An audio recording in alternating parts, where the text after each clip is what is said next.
Bismillahirrahmanirrahim. Assalamualaikum warahmatullahi wabarakatuh. Alhamdulillah, alhamdulillahi rabbil alamin, al-malikil haqqil mubin, alladzi habana bil imani wal yaqin. Allahumma salli ala sayyidina Muhammadin khatamil anbiya'i wal mursalin wa ala alihi wa sahbihi rasulillahi ajma'in, amma ba'du. Bersyukur kita kepada Allah Subhanahu wa Ta'ala dengan mengucapkan Alhamdulillahirabbil alamin. Bersalawat kita kepada Rasulullah Sallallahu Alaihi Wasallam dengan mengucapkan Allahumma salli ala sayyidina Muhammad wa ala ali sayyidina Muhammad. Baiklah, yang terhormat dosen pengampu yaitu Ibu Dr. Tuti Indriani, SAGM PDI, serta teman-teman sekalian yang semoga senantiasa dalam keadaan sehat walafiat. Baiklah, langsung saja perkenankanlah kami kelompok 3 untuk mempresentasikan makalah kami yang berjudul Pola Pendidikan pada Masa Khulafaur Rasyidin, di mana kelompok 3 ini beranggotakan yaitu yang pertama Alpansuri, yang kedua Fitri Ramadhani, dan yang ketiga saya sendiri Tasya Mailinisari. Pola pendidikan pada masa Khulafaur Rasyidin yang pertama ialah Abu Bakar As-Siddiq, di mana pelaksanaan pendidikan Islam pada masa Khalifah Abu Bakar As-Siddiq ini hampir sama dengan pendidikan Islam yang dilaksanakan pada masa Rasulullah Shallallahu Alaihi Wasallam, baik dari segi materi maupun dari lembaga pendidikannya.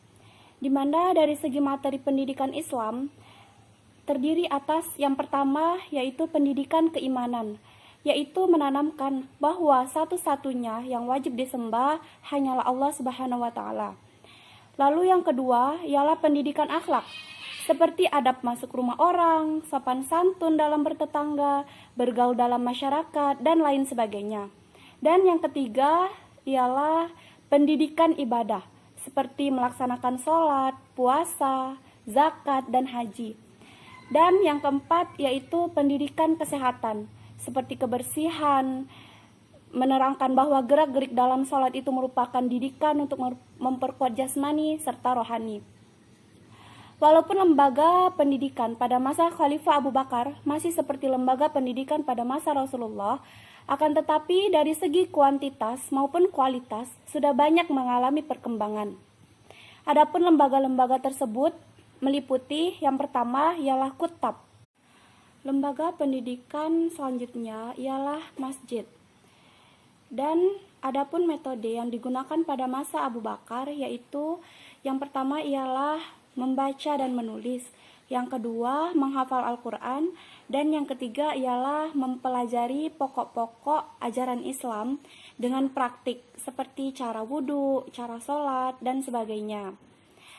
Selanjutnya ialah pola pendidikan pada masa Khalifah Umar bin Khattab, di mana pada masa ini telah terjadi mobilitas penuntut ilmu agama dari daerah-daerah yang jauh, misalnya dari Madinah. Adapun materi pendidikan Islam yang diajarkan pada masa Khulafaur Rasyidin yaitu Umar bin Khattab hampir sama dengan materi pendidikan yang telah diajarkan pada masa Khalifah Abu Bakar As-Siddiq.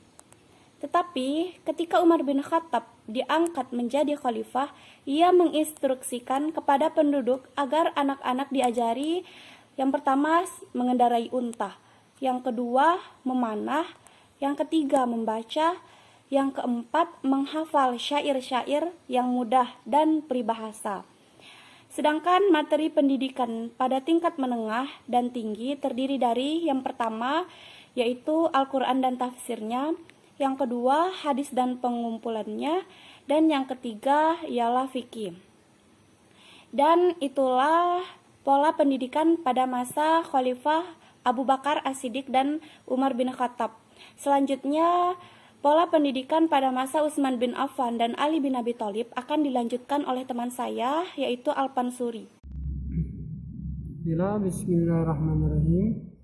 Saya akan melanjutkan penjelasan dari saudari Tasya Mailinisari, yaitu pendidikan pada masa Utsman bin Affan yaitu 23 sampai 35 Hijriah atau 644 sampai 656 Masehi. Pada masa Khalifah Utsman bin Affan ini, pelaksanaan pendidikan Islam tidak jauh berbeda dengan masa sebelumnya. Pendidikan di masa ini hanya melanjutkan yang telah ada, namun ada sedikit terjadi perubahan yang mewarnai pendidikan Islam. Para sahabat yang berpengaruh dengan Rasulullah yang tidak diperbolehkan meninggalkan Madinah di masa Umar diberikan kelonggaran untuk keluar dan menetap di daerah yang mereka sukai. Kebijakan ini sangat besar pengaruhnya bagi pelaksanaan pendidikan di daerah-daerah, sehingga para peserta didik lebih mudah dalam menuntut dan belajar ilmu. Adapun metode yang digunakan adalah golongan pertama, yaitu menggunakan metode ceramah dengan mengemukakan contoh-contoh dan peragaan seperti sholat, wudhu, dan sebagainya. Golongan kedua menggunakan metode hafalan dan latihan. Golongan yang ketiga yaitu menggunakan metode diskusi dan tanya jawab. Golongan yang keempat menggunakan metode pengajaran. Pada golongan ini lebih bersifat pematangan dan pendalaman mata pelajaran yang diberikan.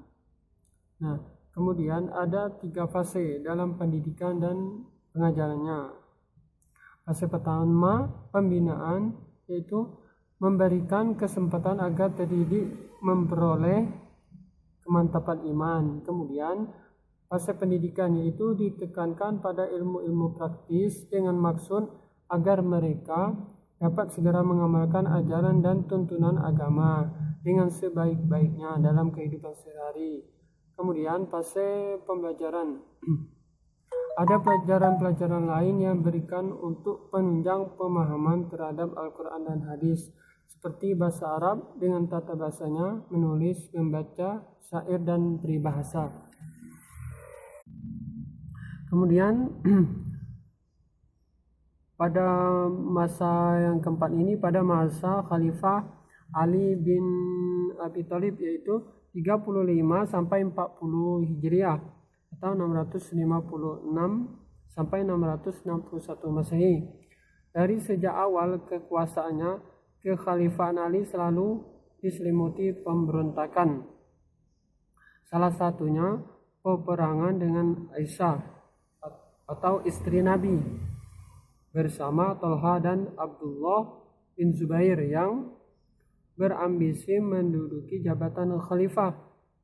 Peperangan di antara mereka disebut dengan Perang Jamal atau unta karena Aisyah menggunakan kendaraan unta. Jadi Perang Jamal ini disebut unta karena Aisyah saat itu menggunakan kendaraan unta. Setelah berhasil mengatasi pemberontakan Aisyah, muncul pemberontakan lain sehingga masa kekuasaan Khalifah Ali tidak pernah mendapatkan ketenangan dan kedamaian. Muawiyah sebagai gubernur di Damaskus memberontak untuk menggulingkan kekuasaan Ali. Ali terpaksa harus menghadapi peperangan lagi melawan Muawiyah dan pendukungnya yang terjadi Perang Siffin. Tentara Ali sudah hampir pasti dapat mengalahkan tentara Muawiyah. Akhirnya Muawiyah mengambil siasat untuk mengadakan takhim, penyelesaian dengan adil dan damai. Semula Ali menolak, tetapi atas desakan sebagian tentara ia menerima juga. Namun takhim malah menimbulkan kekacauan karena Muawiyah bersifat curang. Dengan takhim Muawiyah berhasil mengalahkan Ali dan akhirnya mendirikan pemerintah tandingan di Damaskus. Baik, demikianlah materi yang telah dipaparkan tadi. Semoga materi tersebut bisa dipahami dengan baik. Al-haqqu min rabbi wa la takunanna minal mumtarin. ada benarnya itu berasal dari Allah, dan apabila ada salah itu berasal dari diri kami. Kepada Allah saya memohon ampun, kepada teman-teman sekalian saya minta maaf. Wassalamualaikum warahmatullahi wabarakatuh.